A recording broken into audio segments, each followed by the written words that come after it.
Shalom, shalom, peuple de Dieu, shalom, shalom, bien-aimés dans l'Éternel. Voilà, je suis porteur d'un très très bon message. J'étais en train de passer en revue ma Bible et je suis tombé dans le livre de Jean chapitre 18, le verset 38. Et là, je découvre que Pilate avait posé une très bonne question à Jésus. Alors qu'ils étaient en train de s'entretenir, il est arrivé à Pilate de poser la question à Jésus, parce que Jésus lui avait dit qu'il était venu rendre témoignage à la vérité. Et dans le verset 38, Pilate lui dit, qu'est-ce que la vérité? Qu'est-ce que la vérité? Moi, je crois que cette question a tellement de sens et elle mérite d'être posée. Voilà pourquoi, à mon tour, je te réponds la question, toi qui es en train de suivre ma vidéo. Est-ce que tu peux me dire ce que la vérité selon toi? Ou est-ce que déjà tu es arrivé à comprendre la vérité selon Dieu ou à marquer une différence entre la vérité des hommes et la vérité de Dieu? Je crois que c'est une bonne question parce qu'aujourd'hui, tout le monde prétend avoir la connaissance de Dieu. Tout le monde à son niveau prétend avoir le monopole de la vérité. Voilà pourquoi vous entendez le terme que nous avons la vérité. Viens chez nous, viens dans notre église, ne va pas là-bas. Nous avons une très bonne connaissance. Il ne faut pas aller là-bas. Ils ne connaissent pas Dieu. C'est-à-dire, autant de doctrines, plus il y a des doctrines, plus dans chaque doctrine, ils prétendent avoir le monopole de la vérité. Voilà pourquoi moi, je te réponds à la question, toi qui es en train de suivre ma vidéo, peux-tu me dire c'est quoi la vérité selon toi? Lorsque toi, tu définis la vérité de Dieu, comment la définis-tu? Parce que je crois que cette question, elle mérite d'être posée aujourd'hui. Aujourd'hui, parce que tout le monde veut servir Dieu. Aujourd'hui, parce que tout le monde, d'ailleurs, veut être prophète de Dieu. Aujourd'hui, parce que tout le monde veut porter la casquette d'un serviteur de Dieu. Or, je pense que la question de Pilate a un sens. Parce que pour servir Dieu, il faut être celui qui vient rendre témoignage à la vérité. Comme Jésus l'a dit dans le livre de Jean chapitre 18, le verset 37. Il dit, je suis venu rendre témoignage à la vérité. Je crois que nous devons arriver à comprendre la vérité. Lorsque nous réussissons à définir ou à comprendre la vérité dont parle Jésus, cela nous aiderait, nous qui sommes enfants de Dieu, qui croyons de Dieu, à facilement reconnaître le vrai serviteur de Dieu des faux serviteurs de Dieu. Le vrai servant de Dieu des faux servants de Dieu. Car aujourd'hui, avec les réseaux sociaux, tout le monde arrive à prêcher. Mais qui dit vrai et qui dit faux? Comment épingler la fausseté et comment épingler la vérité? C'est pourquoi moi, à mon tour, je te réponds la question, qu'est-ce que la vérité? Ou soit, peux-tu me dire ce que toi, tu comprends de la vérité? Ou soit, la connaissance de la vérité que tu as, est-elle vraie? Si elle est vraie selon les hommes ou elle est vraie selon Dieu? Pourquoi je pose cette question? Parce qu'il n'y a pas plus tard que l'avant-hier, alors que j'étais en train de parler avec plusieurs personnes, il nous est arrivé de commencer à parler autour de la vie éternelle. Alors moi, je suis resté calme en train de suivre ces personnes parlant de la vie éternelle, mais à ma grande surprise, tous, au fait, avaient presque un même langage. Ils disaient presque la même chose par rapport à la vie éternelle. Ils disaient, ah, moi j'ai la foi qu'après cette vie, moi je vais avoir la vie éternelle. Moi j'ai la foi qu'après cette vie, moi je vais avoir la vie éternelle. Donc je comprends pour eux, la vie éternelle dont eux parlaient, c'était une vie qui s'obtenait après la mort. C'est-à-dire, lorsque nous mourrons, ce qui vient après, c'est ça la vie éternelle, la continuité. Alors, moi curieusement, j'ai voulu entrer un peu plus dans les détails. Moi, je leur ai dit, votre manière de comprendre les choses, votre manière de parler de la vie éternelle, est-ce selon la Bible ou est-ce selon vous-même ou est-ce selon que vous avez entendu quelqu'un parler de la vie éternelle? Pourquoi cette question? Parce que selon moi, nous ne pouvons pas parler de la vie éternelle lorsque vivants que nous sommes, nous mourrons pour aller espérer une autre vie après. Non. Moi, selon moi, je pense que la vie éternelle, c'est une vie continuelle. Donc, il faut au préalable avoir cette vie et arriver à éterniser cela grâce à Dieu selon certains principes de la Bible selon que Dieu l'a clairement détaillé dans la Bible. Ce n'est pas qu'on n'a pas une vie éternelle ici et on va espérer avoir une vie éternelle là-bas. Bien-aimé dans l'éternel, peuple de Dieu, la Bible, elle est claire. À chaque fois que vous voulez parler de quelque chose, moi, je crois que nous devons revenir dans ce que dit la Bible par rapport à ça. Parce que la Bible, c'est un témoin. C'est le seul témoin que nous avons qui puisse nous aider à clairement différencier nos pensées à nous et la pensée de Dieu, nos désirs à nous et les désirs de Dieu, notre vérité à nous de la vérité de Dieu. C'est pourquoi, leur posant la question, moi je les ai dit non, pour moi, la vie éternelle, il faut l'obtenir maintenant, selon que Dieu se manifestera en vous. Il vous aidera maintenant à éterniser cette vie. La vie éternelle, c'est le fait d'avoir la vie maintenant et d'être capable de l'éterniser, d'éterniser cette vie, de rendre cette vie éternelle. C'est ce qu'on appelle la vie éternelle. Alors, allons maintenant interroger la Bible, bien-aimés dans l'éternel. Allons interroger la Bible pour voir ce que la Bible dit de la vie éternelle. Pour ça, allons lire le livre de Jean, Jean chapitre 17. Jean chapitre 17, le verset 3. Je vais lire le livre de Jean chapitre 17, le verset 3. Bien-aimé dans l'éternel peuple de Dieu, Jésus dit ceci. Parce que d'ailleurs, dans le premier verset, je vais commencer au premier verset, puis je vais descendre au verset 3. Après avoir ainsi parlé, Jésus leva les yeux au ciel et dit, « Père, l'heure est venue, glorifie ton Fils, afin que ton Fils te glorifie. Selon que tu lui as donné pouvoir sur toute chair, afin qu'il accorde la vie éternelle, afin qu'il accorde la vie éternelle à tous ceux que tu lui as donnés. » Donc Jésus étant porteur de la vie, il est venu accorder la vie à quiconque qui croirait en lui.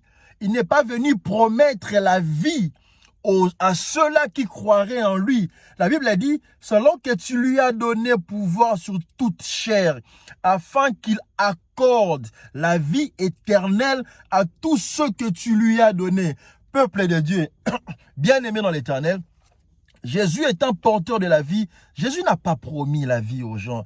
Jésus n'est pas venu prêcher pour dire, lorsque vous mourrez, vous obtiendrez la vie. Non, la Bible dit, Jésus est venu accorder la vie éternelle à tous ceux-là que Dieu lui a donné.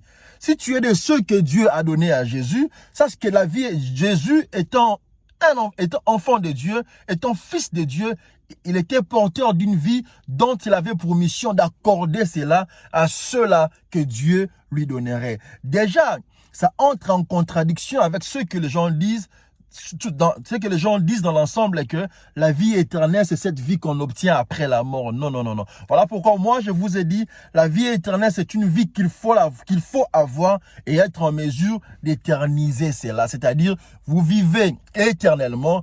Voilà pourquoi la Bible a dit, heureux les morts qui sont morts en Christ, car leur âme respire.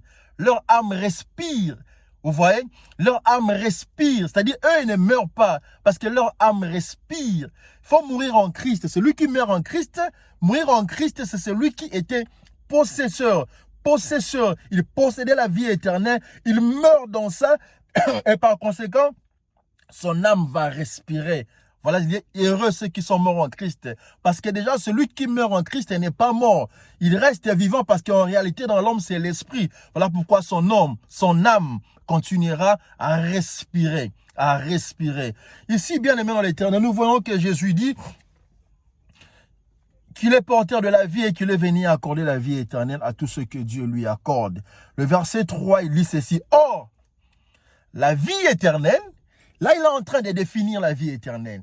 Il n'est pas allé dans ce que les gens disaient. Jésus défie la vie éternelle. Or, la vie éternelle, c'est qu'ils te connaissent, toi, le seul vrai Dieu. Et c'est lui que tu as envoyé, Jésus-Christ. Jésus n'a pas dit que la vie éternelle, c'est ce que vous obtiendrez après votre mort. Selon que de votre vivant, vous allez à l'église, vous prêchez l'évangile, vous évangélisez, vous soutenez l'œuvre de Dieu.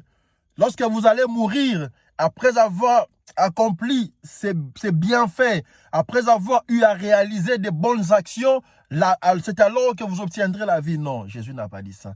Jésus a dit, la vie éternelle, c'est qu'ils te connaissent, toi, le seul vrai Dieu. Peuple de Dieu, bien aimé dans l'éternel, par là, nous comprenons que la vie éternelle, c'est le fait de connaître Dieu comme le seul et unique vrai Dieu. Et c'est lui qu'il a envoyé comme fils, Jésus-Christ. Peuple de Dieu, bien aimé dans l'éternel, là maintenant il se pose une question. Puisque la vie est éternelle, comme le dit Jésus, c'est le fait de connaître Dieu comme le seul vrai Dieu, et c'est lui qui l'a envoyé, Jésus-Christ, son fils. Nous devons aller chercher à comprendre ce que alors veut dire connaître Dieu. Est-ce que connaître Dieu, c'est le fait de prendre sa Bible chaque matin, midi, soir, se mettre à lire? Est-ce que connaître Dieu, c'est le fait de se dire que je suis chrétien? Parce que j'ai été baptisé par quelqu'un, on a eu à verser de l'eau sur ma tête. Est-ce que connaître Dieu, c'est le fait de soutenir l'œuvre de Dieu avec son argent? Est-ce que connaître Dieu, c'est le fait de chanter chaque jour à l'église pour Dieu? Est-ce que connaître Dieu, c'est le fait de préparer une prédication, de se lever et prêcher? Est-ce que connaître Dieu, c'est le fait de vouloir devenir serviteur de Dieu?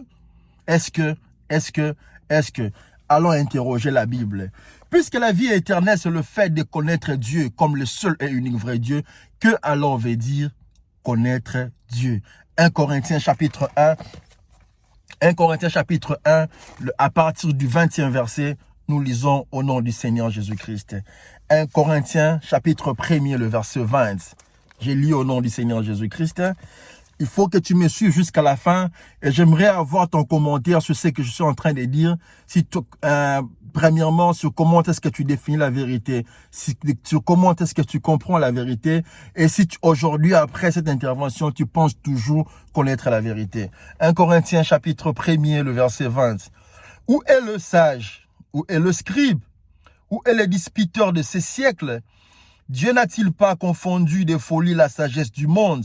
Car puisque le monde, avec sa sagesse, n'a point connu Dieu dans la sagesse de Dieu. Le monde, avec sa sagesse, n'a pas connu Dieu dans la sagesse de Dieu. Jésus dit la vie éternelle, c'est qu'ils te connaissent, toi le seul vrai Dieu. Et celui que tu as envoyé, Jésus-Christ. Mais l'apôtre Paul, dans 1 Corinthiens 1 chapitre 20, nous descendons, il dit ceci, car le monde avec sa sagesse n'a point connu Dieu dans la sagesse de Dieu. Peuple de Dieu, bien-aimé dans l'éternel, nous comprenons par là que connaître Dieu, c'est le fait de connaître Dieu dans sa sagesse, ou c'est le fait de connaître la sagesse de Dieu. Or, la Bible nous dit que la sagesse de Dieu est différente de la sagesse des hommes. Je vais relire le passage, le verset 21.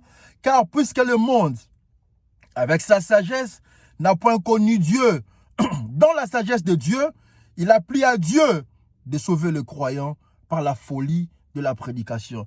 Donc, connaître Dieu, c'est connaître sa sagesse.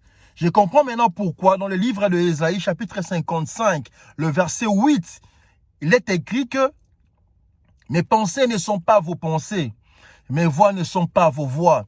Autant les cieux sont élevés au-dessus de la terre, autant mes pensées, à moi, Dieu, sont élevées au-dessus de vos pensées. Peuple de Dieu, bien-aimé dans l'éternel, puisque connaître Dieu, c'est le fait de connaître Dieu dans sa sagesse, ou c'est le fait de connaître la sagesse de Dieu qui est différente de la sagesse des hommes. Qu'est-ce que alors la sagesse de Dieu?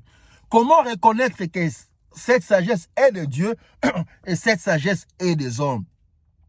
Voilà pourquoi je t'ai posé la question au début, qu'est-ce que la vérité? Connais-tu la vérité? Ou bien tu prétends connaître la vérité? Ou bien tu as toujours prétendu connaître la vérité? Connaître Dieu, c'est connaître la sagesse de Dieu. Être en mesure de différencier la manière dont Dieu parle de la manière dont les hommes parlent, la manière que Dieu pense de la manière que les hommes pensent, la manière que Dieu réfléchit de la manière que les hommes réfléchissent. Est-ce que toi, tu es capable de faire la distinction? Allons faire cet exercice. Pourquoi? Dans le livre de Exode chapitre 20, Exode chapitre 20, le verset 12. Dans le livre de Exode chapitre 20, le verset 12, il est écrit ceci. Honore ton père et ta mère, afin que tes jours se prolongent dans le pays que l'Éternel, ton Dieu, te donne. Honore ton père et ta mère, afin que tes jours se prolongent dans le pays que l'Éternel, ton Dieu, te donne. Ah, ça, en fait, c'est dans les 10 commandements de Dieu. Ceci est un des commandements, des 10 commandements que Dieu a donné à Moïse. Et dans ces 10 commandements, il y a un commandement.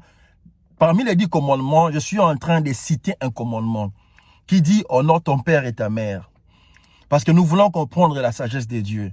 Nous voulons arriver à faire une distinction entre la sagesse de Dieu et la sagesse des hommes. Honore ton père et ta mère, afin que tu vives, afin que tes jours se prolongent dans le pays que l'Éternel, ton Dieu, te donne. Voici les éléments à relever. Il faut d'abord qu'il y ait un pays que Dieu a promis à te donner. Est-ce que tu connais, toi qui es en train de me suivre, peux-tu me dire clairement quel est ce pays, toi, individuellement? Je ne parle pas de vous, mais je parle de toi, au plus profond de ton cœur. Quel est ce pays que Dieu a juré à te donner? Parce que d'autres penseront que moi qui viens de Kinshasa, par exemple, du Congo, le fait pour moi de venir aux États-Unis, ceci est un pays que Dieu m'a donné parce que j'ai eu à honorer mon père et ma mère. Mais est-ce que tous ceux-là qui voyagent venant d'un pays à un autre, est-ce que tous obéissent à leurs parents? C'est une question. Ce n'est qu'une question. Je ne dis pas que tous n'obéissent pas aux parents et je ne dis pas non plus que tous obéissent à leurs parents. Parce que ce commandement est une promesse des prolongements de la vie au fait. Dieu promet à ce qu'il prolongerait ta vie dans les pays qui te donneraient. Mais à une condition, il faut honorer ton père et ta mère. Deuxième élément à relever, c'est qu'il faut que tes parents soient vivants. Il faut que ta mère soit vivante. Il faut que ton père soit vivant. Là, on parle de tes parents en biologie. Maintenant, voici la question. Maintenant, pour ces enfants-là, qui à l'âge de 2 ans, 1 année, malheureusement pour eux, la maman meurt, le papa meurt. C'est-à-dire, eux, ils n'ont plus de père, ils n'ont plus de mère biologique. Qui ne sont-ils pas eux aussi éligibles à la promesse de Dieu? Parce qu'eux n'ont plus de père, ils n'ont plus de mère. Qui vont-ils honorer pour être bénéficiaires de cette promesse du prolongement de la vie dans les pays que l'Éternel Dieu se donne? Et ceux-là qui sont orphelins de père, ceux-là qui sont orphelins de mère, ils n'ont que leur papa, ils n'ont plus leur maman. D'autres, ils n'ont que leur maman, ils n'ont plus leur papa. Qu'est-ce qu'ils vont faire? Parce que le commandement est clair. Il faut honorer le père et la mère. Le commandement ne dit pas, si tu honores soit ta mère, soit ton père. Non, il faut honorer les deux. En honorant les deux, c'est là que tu seras bénéficiaire du prolongement de la vie. Non pas de la vie éternelle, mais du prolongement de tes jours, non seulement dans les pays que l'Éternel, ton Dieu, te donne. C'est un élément très important à retenir. Maintenant, allons un peu lire le livre de Matthieu. De Matthieu chapitre 15, le verset 14. Car dans Matthieu chapitre 15, le verset 14, Dieu dit aussi, honore ton père et ta mère, et celui qui maudira son père et sa mère sera puni de mort. Alors dans le livre de Matthieu chapitre 15, le verset 14, Dieu vient une fois de plus attester ce qu'il avait dit à Moïse dans les 10 commandements. Tu dois honorer ton père et ta mère. Et si tu oses ne pas honorer ton père et ta mère, tu seras puni de mort. Si tu oses maudire ton père et ta mère, tu seras puni de mort. Là, c'est dans le livre de Matthieu chapitre 15, le verset 14. Il n'y a pas de problème jusqu'ici. Ceci est exactement ce qui avait été dit dans le livre d'Exode chapitre 20, le verset 12. Et plus loin encore, Jésus, il affirme cela encore. Dans le livre de Matthieu chapitre 19, le verset 19, Jésus dit ceci. Honore ton père et ta mère. Il affirme ce qui a été dit à Moïse dans les 10 commandements, choses que tous nous nous efforçons à respecter. Honore ton père et ta mère, tu ne voleras pas, tu n'auras qu'un seul Dieu. C'est l'ensemble de ces commandements. Et parmi ces commandements, moi je n'ai épinglé qu'un, d'honorer son père et sa mère. Mais dans le livre de Matthieu, c'est là qu'il se pose un problème. Voilà pourquoi je t'ai posé la question de savoir, est-ce que tu connais la vérité? Est-ce que tu es en mesure de connaître Dieu dans sa sagesse? Parce que dans Jean chapitre 17, le verset 3, Jésus dit, « Or la vie éternelle, c'est qu'ils te connaissent toi, le seul vrai Dieu, et c'est lui que tu as envoyé, Jésus-Christ. » Or, connaître Dieu dans 1 Corinthiens chapitre 1, le verset 20, nous descendons, il est dit, connaître Dieu, c'est connaître Dieu dans sa sagesse, connaître la sagesse de Dieu. Or, le monde avec sa sagesse n'a pas connu Dieu dans la sagesse de Dieu. Donc, connaître Dieu, c'est le fait de connaître Dieu dans sa sagesse à lui, Dieu. Voilà pourquoi nous sommes en train de vouloir rechercher à savoir quelle est la sagesse de Dieu. Nous sommes en train de rechercher, où je suis en train de t'amener à te poser la question de savoir si tu connais exactement la vérité. Ou bien si la vérité que tu as est la vérité selon Dieu ou c'est une vérité selon les hommes. Parce que dans Exode, honore ton père et ta mère. Dieu l'affirme, Jésus l'affirme. Mais maintenant, il va se poser un problème. Lisons dans les livres de Matthieu chapitre 23, le verset 9. Matthieu chapitre 23, le verset 9. How you doing, maman? Good. Ok. Matthieu chapitre 23, le verset 9. Voilà maintenant ce que Jésus dit. Matthieu chapitre 23, le verset 9. Et n'appelez personne sur la terre votre Père, car un seul votre Père, c'est lui qui est dans les cieux. C'est même Jésus qui nous a demandé d'honorer notre Père et notre Mère. Dans le livre de Matthieu chapitre 19, le verset 19, en conformité avec ce qui avait été dit à Moïse dans Exode 20, le verset 12, en conformité avec ce que Dieu est venu attester une fois de plus dans Matthieu chapitre 15, le verset 14, mais dans Matthieu 23, le verset 9, Jésus change. Il dit ceci, « N'appelez personne sur la terre votre Père, car un seul est votre Père, c'est celui qui est dans les cieux. Ne vous faites pas non plus appeler directeur, car un seul est votre directeur, c'est Christ. » Jésus nous demande de ne pas appeler personne sur la terre votre Père. Bien-aimé dans l'Éternel, tu as ton papa, tu as ta maman, tu as tes parents. Mais parmi les recommandations de Dieu, il y a une des recommandations qui te demande de ne pas appeler personne sur la terre Père. Ici, ça peut être ton père biologique, c'est celui-là qui t'a élevé. C'est une recommandation stricte de Jésus. N'oublions pas que Jésus a dit la vie éternelle, c'est qu'ils te connaissent. Ici, il dit n'appelez personne sur la terre votre Père. Et pour enfoncer encore le marteau, ou pour enfoncer encore le clou, allons lire dans le livre de Jean, Luc chapitre 14. Luc chapitre 14, le verset 26. Parce que n'oublions pas, honorer ton père et ta mère, ce n'est qu'une garantie pour le prolongement de la vie. Or, tous, nous voulons avoir la vie éternelle. Voilà pourquoi mon sujet ne tourne qu'autour de la vie éternelle. La vie éternelle, c'est le fait de connaître Dieu, comme le seul et unique vrai Dieu. Est-ce que toi, tu connais Dieu dans sa sagesse de Dieu? Parce que dans Luc chapitre 14, le verset 26, c'est là maintenant qu'intervient une autre recommandation de Jésus pour maintenant être appelé son disciple. Car aujourd'hui, tous nous disons que non, nous croyons en Jésus, d'où nous sommes porteurs de ce titre, de cette étiquette de chrétien. Car le mot chrétien ne vient que de Christ. Nous sommes appelés chrétiens parce que nous estimons, nous disons que nous croyons en Jésus. Maintenant, voyons maintenant ce que Jésus dit. Luc chapitre 14, le verset 26. Luc chapitre 14, le verset 26, il est dit ceci. D'abord, je vais commencer un peu plus haut. Je vais vous lire l'entête et puis je descends. Conditions à remplir pour être disciple de Jésus. Ah bon? C'est qu'il ne suffit pas de se lever un bon matin pour dire que non, je suis disciple de Jésus. Je crois en Jésus. Jésus est mon modèle. Jésus ceci, Jésus c'est là. Non. Il y a des conditions que vous devez remplir pour être certifié disciple de Jésus-Christ. Connais-tu la condition? Nous allons la lire dans Luc chapitre 14, le verset 25 et nous descendons.